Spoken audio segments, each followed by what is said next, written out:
এমন যদি হতো আমার দেশের শাসক হতো, ওমরেরই মতো হতো, আবু বকরের মতো। এমন যদি হতো আমার দেশের শাসক হতো, ওমরেরই মতো হতো, আবু বকরের মতো। এই রাস্তাঘাটে তোরা দেখি না জাতি পারিস না, ফাইল তো ছেলেবিলে কোথাকার। আমার যে মেম্বার সাহেব আসছে একটু সালাম দেওয়ার জন্যই তো দেখে শুনেই তো যাচ্ছি, আর মেম্বার সাহেব আসছে আমি একটু সালাম দিলাম, কিন্তু এই সমস্যা কি হচ্ছে? তোর সালাম দিদি তোরা এই মেম্বারের এখানে দাঁড়াতে করাতে হবে। আল্লাহ সালাম, একটা মেম্বার মানুষ, আমাদের একটা সুনামধন্য মানুষ। সালাম দেওয়ার দরকার হলে ওই কাউন্সিলে সালাম দিবি, এই জন্য রাস্তাঘাটের জন্য দাঁড়ান করাবি না। মেম্বার সাহেব আপনি বলেন এটা সালাম, আপনি আপনার এখানে বিট দিতে হবে মেম্বার। এই বিট দিবি মানে কি? আচ্ছা আচ্ছা আচ্ছা, আমি বলতেছি এরা হলো আমাদের যুব সমাজ, একটা মিস্টেক হয়ে গেছে, সমস্যা নেই। মানে কি না না, মানে ও তো পিএস মানুষ তো আছে, তুমি থামো, ঠান্ডা খাও। আচ্ছা থামলাম। ও হলো আমার পিএস, তো এখন তো মানে এখনকার পিএস গুলো একটু ওই যেন নেতাকে ক্ষমতা ঠিক থাকে, ওরা একটু বেশি করে, আপনার সেফটির জন্যই করছে। তা অসুবিধা নেই। জায়গা সে যা হয়েছে আমার বেশি সমস্যা হয়নি। তা আপনার এটা একটু লাগাই নিয়ে লাগাবো এই লাগাবো। তোমরা কি করো জানো? এই তো আমরা পড়াশোনা শেষ করে এখন ঘুরে বেড়াচ্ছি আর কি। পড়াশোনা শেষ করি মানে কোন দোকানে পড়ি চাও? অনার্স শেষ করলাম। অনার্স শেষ তোমার? আমার মাস্টার্স কমপ্লিট। ঘুরেই বেড়াতে হবে তোকে। কমপ্লিট করে ঘুরে বেড়াচ্ছ কিসের জন্য? চাকরি বাকরি? না, চাকরি বাকরির জন্য ইন্টারভিউ দিছিলাম, অনেক জায়গায় ডাকছে, কিন্তু টাকা পয়সা চাই, বোঝেন তো এখন মামু খালু না থাকলেই সমস্যা। শোনো, আমাদের দেশের এই একটা সমস্যা, এই যে ডিস্টার্বটা হলো আমাদের দেশে কেউ উদ্যোক্তা হতে চায় না, সবাই খালি বসে থাকে। সরকার কখন চাকরিতে ডাকবে, কখন চাকরি পাবে, কিন্তু নিজেরা যে উদ্যোক্তা হয়ে ধরো কত কি করা যায়, ধরো পাখির চাষ করা যায়, কোয়েল পাখি, এই বাজরিগার পাখি, এটা পাখি, মুরগির চাষ করা যায়, সোনালি মুরগি, রূপালী মুরগি, পাকিস্তানি মুরগি, পোলট্রি মুরগি, আবার এই যে বিভিন্ন ব্ল্যাক হোয়াইট মুরগি বেরোইছে, এইগুলো করা যায়। সেগুলো ঝামেলা না? এই জন্যই তো মানে আমাদের দেশের মানুষ ম্যাক্সিমাম গরিব হয়ে আছে, কারণ এরা নিজেরা উদ্যোক্তা হবে না। ছাগল পালন করো, গরু পালন করো, মাছ চাষ করো, তারপরে তোমার মানে উদ্যোক্তা হও, নানান মানে নতুন কিছু করো। দরকার হলে কচুরি পানা দিয়ে অনেক কিছু করা যাবে, অলরেডি আলোচনা হচ্ছে। এখন এই যে একটা লাইন হতেই পারে, এগুলো নিয়ে আলোচনা হচ্ছে, সংসদে গবেষণা হচ্ছে, ঠিক আছে? তো এগুলো যাই হোক, কচুরি পানা নিয়ে তোমার টেনশন করার দরকার নেই। তুমি এখন মনে করো যে কি করবা তোমরা, গরু ছাগল পালন করো, হাঁস মুরগি পালন করো, বা এই জাতীয় কোনো উদ্যোক্তা হয়ে নিজে আর একজনের আন্ডারে কাজ করার থেকে বরং নিজেরা এমন কিছু করো যাতে আর একজনের কাজ দিতে পারো। চাকরির জন্য বসে থেকে তো কোনো লাভ নেই, ঘুষ লাগবে, তোমার যোগ্যতা লাগবে, তোমার থেকে যোগ্যতাবান যে এই দেশে আর নেই এমন তো না। আবার এখন তো ঘুষির যে, এখন আমরা এটা চেঞ্জ করতে পারছি না, কারণ এটা মেম্বার আর কত চেঞ্জ করবো, তারপর ট্রাই করবো।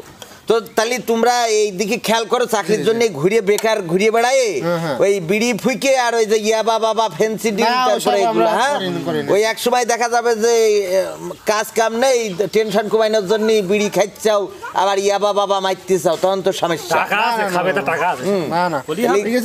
এগুলো থেকে মুক্ত থাকতে হবে এবং ওই উদ্যোক্তাহী কোনো একটা পরিকল্পনা নাও। আমি প্রয়োজনে আমার ওয়ার্ড থেকে যতটুকু সাহায্য করা যায়, মানে সহযোগিতা করা যায়, করবো। ঠিক আছে আপনার কথাটা। ছেলেমেয়ের জন্য চকলেট কিনতে চাইলেন দোকান? হ্যাঁ মনে করে দিছাও তাড়াতাড়ি চলে। শোন, রাস্তাঘাট আর এভাবে ডাকবি না। এমন যদি হতো আমার দেশের শাসক হতো, ওমরেরই মতো হতো, আবু বকরের মতো। এমন যদি হতো। এই সামরা, হ্যাঁ কি অবস্থা? কি খবর কি তোর? এই যে কাজ কাম করছে তো। তোর দোকানে চকলেট আছে? কি চকলেট? হ্যাঁ আছে। কয় রকমের লাগবে তাই বলো? ওই যে অরেঞ্জ চকলেট আছে না? আছে। অরেঞ্জ তো নেই। আচ্ছা আচ্ছা, এটা নিয়ে যাও, এটা ভালো গান। দেখ কি চকলেট? সমস্যা নেই, এটা হলেও ভাবো। এর দাম কত? এর দাম তোমার জন্য 125 টাকা যাবে। কি 125? একটু কম টম নেই? 125 টাকায় চকলেটের দাম হয়? না না, কম হবে না। কে? কম হবে না। আর একটু কম নেই। ধর মিয়া তুমি বারবার কম হবে না কিসের জন্য? শোনো আমি বলছি শোনো, একদম আল্লাহ কিরে বলছি 115 টাকাতে কিনা 125 টাকা দাও, 10 টাকা তোমার লাভ দেওয়া, বোঝো না কেন? এটা না বুঝলে হয়? তা একটু কম টম নেই বুঝেছিস, সেইভাবে করলে হয়। আর তোমার বললাম না, এখনো যদি তুমি বলো কম নেওয়া তাহলে কি হয়? একটা কথা বলছো তুমি। এত দেরি হচ্ছে কিসের মেম্বার সাহেব আসসালামু আলাইকুম। ওয়ালাইকুম সালাম। আপনি রয়েছেন কেন দেখি না? এত দেরি হচ্ছে কেন? কি সমস্যাটা কি? চকলেটের দাম বেশি করছে তো, এই জন্যই তো দেরি হচ্ছিল। দাম বেশি করে কইছে। দাম দাম বেশি করিস নি তো কি তুই? মেম্বার সাহেব 125 টাকা কইছে। এটা 125? হ্যাঁ। আচ্ছা কিনা দাম কত? কিনা দাম মেম্বার সাহেব এখন আপনি আইছেন তখন ওই 80 টাকাতে কিনা মেম্বার সাহেব, 80 টাকা দিয়ে। কত বড় খারাপ, কত বড় খারাপ দেখেছেন? ডাইরেক্ট কি মিথ্যে কথা আমার সাথে আল্লাহর কসম দিয়ে কি করে শুনবেন? কত 115 টাকা দিয়ে কিনা 10 টাকা লাভ দেয়, 125 টাকা দিয়ে আনে।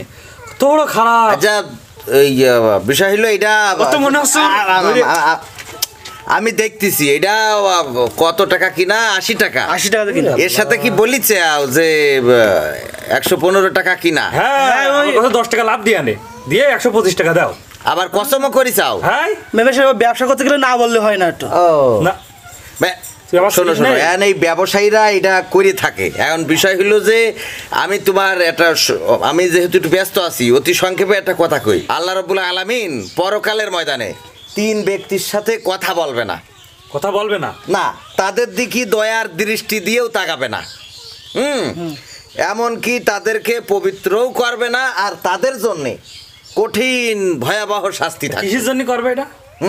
তো বর্ণনাকারী বলছেন যে আমরা জিজ্ঞাসা করলাম আল্লাহ রাসূল, কাদের সাথে এই ব্যবহার করা হবে? তারা কারা? কারা তারা? হ্যাঁ, তারা হলো আল্লাহ রাসূল বলছে সেই 3 ব্যক্তি যারা কাপড় পরে পার গিরের নিচেই ঝুলাইয়ে দেয়। টাকার নিচেই। 1 নম্বর। আর 2 নম্বর, তারা সেই ব্যক্তি যারা একে অপরের উপকার করে কিন্তু মানুষের সাথে বলে বেড়ায় যে আমি অমুকের এই উপকার করেছি, গল্প দিয়ে বেড়ায়। হ্যাঁ, খুঁড়া দেয়। আর 3 নম্বর হলো যারা মিথ্যা কসম করে মাল বিক্রি করে। তাহলে তো আমরাও ওই মধ্যে রয়েছি। হ্যাঁ, বড় পাপি তালি তো, বিশাল পাপি। তাহলে তুমি যে মিথ্যা কসম, আল্লাহর কসম, হ্যাঁ নবীর কসম, কত কসম আছে দিয়েতে তুমি বলছো 115 টাকা কিনা। এখন এই যে কসম দিয়ে বিক্রি করছাও, পরকালের ময়দানে আল্লাহ তোমার সাথে কথা বলবে না, তোমার দিকে তাকাবে না, তোমার পবিত্র করবে না, এবং তোমার জন্য কঠিন ভয়াবহ শাস্তি রয়েছে। এখন কি তুমি মিথ্যে কসম দিয়ে এই মালামাল বিক্রি করবা? মেম্বার সাহেব তা তো করবো না, কিন্তু এই না বললেও তো অনেক সময় হয় না। না বললেও তো হয় না। তোমার কসম দিয়ে মিথ্যা বলার তো দরকার নেই। তুমি বলবা আমি 115 টাকার নিচেই বেচবো না। তুমি কিনলি কেন, না কিনলি যাও, কেটে ওঠো, ব্যাস শেষ। তাও তো একটা ভালো কথা বলেছেন। সত্যি কথা বলি ব্যবসা করো। আল্লাহর কসম এইটা আমার এত টাকা কিনা, ওটা তো বলার দরকার নেই। ঠিক তাহলে এটা কি কত? মেম্বার সাহেব ওই তাহলে 80 টাকাতে কিনা, তাহলে এখন 80 টাকা তুমি 100 টাকা নাও, কোনো সমস্যা নেই। ও টাকা দিতেছে না, তোমার কোনো টাকাই দেবো না। এই নাও। খুলে দাও হৃদয়ের বন্ধ দুয়া।